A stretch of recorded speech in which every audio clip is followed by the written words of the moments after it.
Hello, good morning po sa lahat. Magandang umaga rin din po sa lahat. Sa lahat ng mga kaibigan ko, kamag-anak, kakilala at kabarkada. Lahat na po sila, lahat na po kayo. Ay good morning din at magandang umaga din sa lahat. Araw po ngayon ng Friday, 2023. Pizza 25 Agosto. Happy Fiesta pala kahapon sa mga taga Talaunga, Santa Magdalena, Sorsogon. Tinapos nila yung enjoyment na tinatawag na bihira lang mangyari sa isang taon na masaya. Kaya mayroon din ulit ngayon reunion, baka parada sa ngayon. Siyempre may sayawan din doon mamayang gabi, kaya enjoy ulit tayo dahil bihira lang dumating sa buhay natin yan. Ako'y narito naman po sa amin dito po sa Lalod, Bulusan, Sorsogon. Galing din po kami ng San Antonio, Bulusan, Sorsogon. Naglakad din po kami ng 50 minutes galing din sa San Antonio, Bulusan, Sorsogon. Papunta dito sa Lalod, Bulusan, Sorsogon. Ako po, sasabihin ko rin din po yung kaunting kaalaman ko tungkol sa aking pamilya. Una-una po, hindi ko sadya at hindi ko po alam na dumating sa buhay ko ang ganitong pangyayari, ang ganitong mararanasan ko na problema sa buhay ko. Dahil una, kagagraduate lang ng anak ko, grade 12, nagkasakit siya sa isip. Kumbaga, 7 na albularyo yung nilapitan ko para sa anak ko, magamot lang yung problema. Pero at least kahit papano sa ngayon, medyo nabawas-bawasan na rin yung problema ng anak ko. Pero magpapasiguro din ako sa anak ko.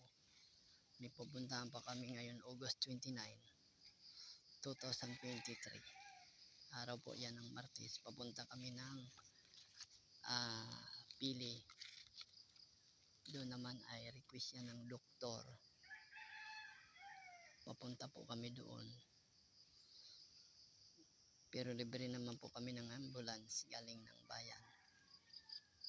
Papunta ng Pili upang patingnan yung anak ko sa psychiatrist na tinatawag. Kaya makikipag ayos kami doon sa mga hindi po.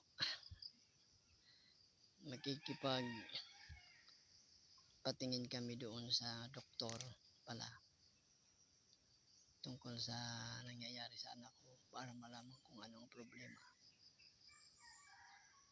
At panalangin ko rin din po na gumaling na rin siya dahil sa hirap ng buhay na nararanasan namin sa ngayon ay talagang matindi. Sabi nga ng Panginoon, wala naman akong ibinibigay sa inyong anak na pagsubok na hindi mo kakayanin. Ito ay simula pa lamang at makakayanan mo rin. Dahil yan ang nakasabi sa aking isipan, kaya pasensya na rin din po kayo kung anong ini-speak ko, kung ano sinasabi ko, kasi dala lang po ng problema.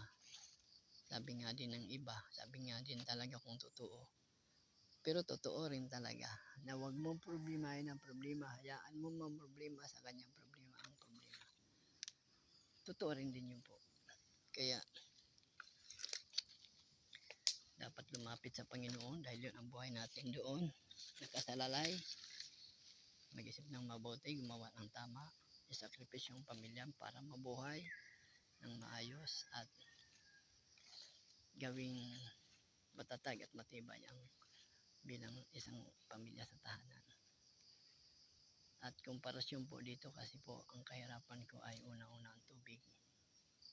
Yung source ng tubig dito mahina. May time na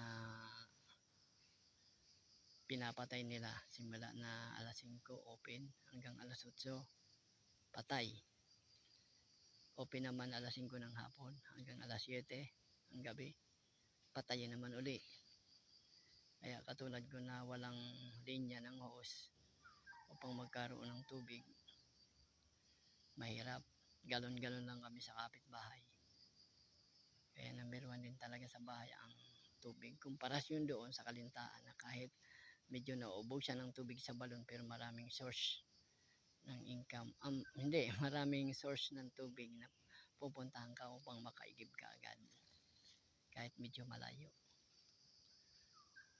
Kaya napag-isipan tuloy ng asawa ko na bumalik na lang uli doon sa Kalintaan kahit wala pa kaming bahay doon kasi 3 years na iniwan namin yung bahay doon sa Kalintaan simula nung pandemya po.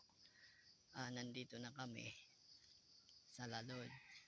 Naisipan din ng asawa ko na bumalik kami doon at maninirahan kami doon sa manugang namin kasi wala pa rin din talaga kami bahay doon sa Kalintaan. Yung bahay ko doon po ay ipapaayos ko pa. Mag-iipon po muna kami doon upang maipaayos yung bahay namin.